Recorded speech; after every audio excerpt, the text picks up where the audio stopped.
외세의 침략과 새로운 사회를 향한 움직임. 조선말 외세의 침략과 새로운 사회를 향한 움직임을 파악할 수 있다. 정조가 죽고 나서 11세의 어린 순조가 왕이 되었습니다. 어린 나이에 왕이 되었기에 왕의 어머니 쪽 친척들이 어린 왕을 대신하여 나라를 다스렸습니다. 순조를 이어 왕이 된 헌종도 8세의 어린 나이에 왕이 되었습니다. 이렇게 어린 나이에 왕이 되자 왕의 위임을 받아 왕실과 혼인관계를 맺은 가문들이 나라 일을 독점하는 정치를 하게 되었습니다. 이것을 세도 정치라고 합니다. 헌종이 자식이 없이 돌아가시자 왕족이었지만 교육을 전혀 받지 못한 철종이 왕이 되었습니다. 순조부터 철종까지 60년 동안 세도 정치가 이루어졌습니다. 세도 정치가 잘 이루어졌으면 괜찮았지만 문제가 많았습니다. 관직을 사서 관리가 된 사람들도 있었습니다. 또 자기가 관직을 사서 관리가 되었기 때문에 백성들로부터 돈을 거둬들였습니다. 부정부패한 관리들은 여러 가지 방법으로 정해진 세금보다 더 많이 거두어서 자기를 위해서 썼습니다. 이러니 백성들은 더 살기가 어려워졌습니다. 철종의 뒤를 이어 왕족이었던 고종이 12세에 왕위에 올랐습니다. 고종의 아버지인 흥선대원군은 고종을 대신하여 정치적 실권을 차지했습니다. 흥선대원군은 나라를 튼튼히 하고자 하는 개혁 정치를 실시했습니다. 세도 정치를 없앴고 경복궁을 지었습니다. 서원을 정리하고 양반들에게도 세금을 부과했습니다. 다른 나라와의 통상수교를 거부하였습니다. 1866년 프랑스는 조선과의 통상을 요구하며 광화도를 침략했습니다. 조선은 광화도로 군대를 보내 전투를 벌여 이들을 물리쳤습니다. 프랑스군은 조선군에 패하고 물러가면서 귀중한 책과 무기, 곡식 등을 약탈해 갔습니다. 프랑스가 약탈해 간 문화유산 중에는 외규장각에 있던 조선의궤가 있습니다. 조선의궤는 프랑스의 국립도서관 창고에서 박병선 박사가 발견하였고 현재는 영구 대여 형식으로 우리나라에 돌아와 있습니다. 1871년 미국이 군함을 이끌고 통상을 요구하며 광화도를 침략했습니다. 조선군은 미군에 맞서 강력하게 저항했으며 미군은 20여일 후에 스스로 물러갔습니다. 이 전쟁이 신미양요입니다. 광성보에 있던 어재현 장군을 비롯한 많은 사람들이 희생되었습니다. 조선 사람들은 외국의 침략을 받은 후 어떤 생각을 했을까요? 아마 함부로 우리나라를 침략한 외국을 싫어했을 것입니다. 그리고 외국을 좋지 않게 생각했겠지요. 외국을 경계해야 한다는 생각도 했을 것입니다. 흥선대원군은 외세의 침략에 어떻게 대응했을까요? 통상수교 거부 정책을 더욱 강화했습니다. 외국과 통상을 하지 않겠다는 내용을 새긴 척합의를 세웠습니다. 강화도 초지진에서 조선군은 허락 없이 다가오는 일본의 군함 주변에 경고의 의미로 대포를 쏘았어요. 일본의 군함은 초지진을 공격하고 영종도에 상륙했지요. 그런데 일본은 이 사건을 구실로 조선에 군함을 보내 통상을 요구했어요.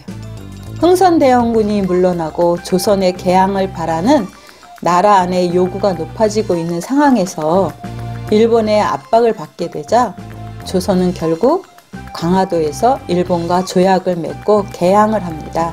이것이 강화도 조약이에요. 강화도 조약은 외국과 맺은 최초의 근대적 조약이지만 불평등한 조약이었어요. 강화도 조약의 체결 과정에서 일본이 조선과 통상을 하려고 무력을 동원했지요. 강화도 조약의 체결이 이루어진 열무당은 사진에서 보는 것처럼 대포로 무장한 군인들이 둘러싸고 있었어요. 강화도 조약에는 일본인이 조선에서 범죄를 저지르면 일본에서 판결한다. 외교문서는 일본어로 쓴다. 일본이 조선의 바다를 측량한다 등 불평등 조약이 가득합니다. 조선은 이런 조약을 맺은 적이 없어서 이 조약이 조선에게 얼마나 불리한 것이었는지 잘 몰랐어요. 이 조약을 시작으로 조선은 일본에게 이권을 하나씩 빼앗기게 됩니다. 선생님은 일본이 우리나라를 빼앗은 시초가 되는 것이 강화도 조약이라고 생각해요. 개항 이후 사람들은 조선의 개혁에 대해 다양한 생각을 하고 있었어요. 김홍집을 비롯한 일부 사람들은 차근차근 개화를 해야 한다고 생각했어요. 이들은 조선의 법과 제도를 바탕으로 서양의 기술을 받아들여야 한다고 주장했죠. 그러나 김옥균을 비롯한 일부 사람들은 조선이 청의 간섭에서 벗어나야 하며 제도와 사상 등 나라 전체를 빠르게 개혁해야 한다고 생각했어요. 이를 위해 청에 의지하는 세력을 몰아내고 새로운 조선을 만들고자 자신과 뜻을 같이 하는 사람들을 모았어요. 그리고 우정국 축하연을 이용하여 정변을 일으켰어요. 이것이 1884년에 있었던 갑신정변입니다. 갑신정변을 일으키고 이들은 어떤 행동을 했나요? 왕과 왕비를 창덕궁에서 경운궁으로 옮겼습니다. 새 정부를 조직하고 정책들을 발표했어요. 갑신정변을 일으켰던 사람들의 정책에는 어떤 것들이 있나요? 청에 조공하는 허례를 폐지하고 능력에 따라 관리를 임명한다고 했어요. 세금 제도를 붙이고 나쁜 관리를 처벌한다는 내용도 있어요. 갑신정변을 일으킨 이유는 무엇이었을까요? 청나라가 조선의 개혁에 방해가 된다고 생각했기 때문이에요. 조선의 개화를 앞당겨야 한다고도 생각했지요. 더 살기 좋은 나라를 만들기 위해서였어요. 갑신정변을 일으킨 사람들은 누가 있나요? 김옥균, 박영효, 서광범, 서재필, 홍영식 등 양반 계층에서 주도했지만 실행에 옮긴 것은 군인, 사관생도, 상인, 황관, 궁녀 등 아주 많은 사람들이 참여했어요.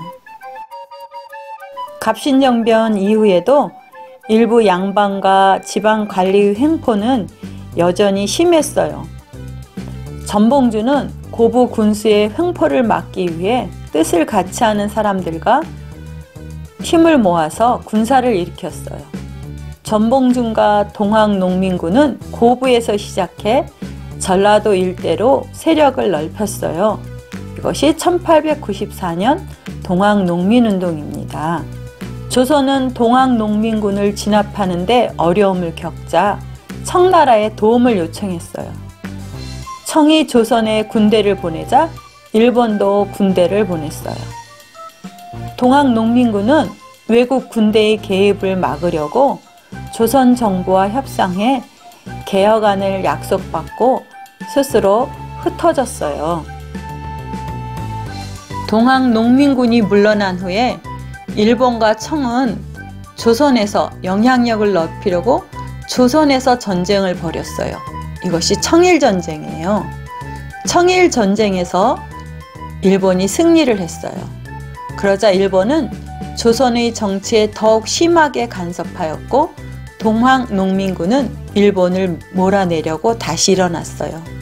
그러나 변변한 무기가 없었던 동학농민군은 기관총으로 무장한 일본군과 광군의 상대가 되지 못했어요. 공주, 우금치에서 벌어진 전투에서 크게 패했지요.